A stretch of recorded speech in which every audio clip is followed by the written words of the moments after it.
Hello!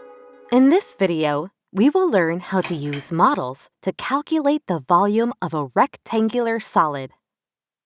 Look at this box.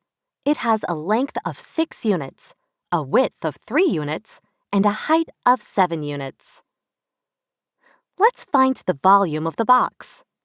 Volume is the number of 1 by 1 by 1 cubes that will fit inside. The length is 6 units. So 6 cubes will fit. With a width of 3 units, we can fit 3 rows of 6, for a total of 18 cubes so far. Since the height is 7 units, we can fit 7 layers. 18 cubes times 7 rows is equal to 126 cubes in the box. We can check the volume by using the equation for finding the volume of a rectangular solid.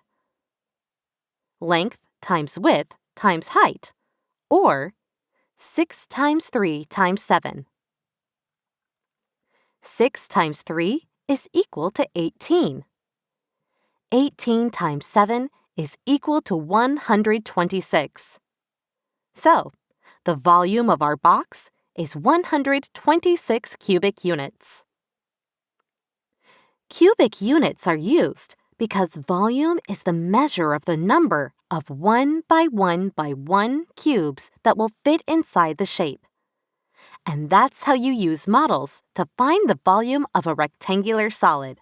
See you next time!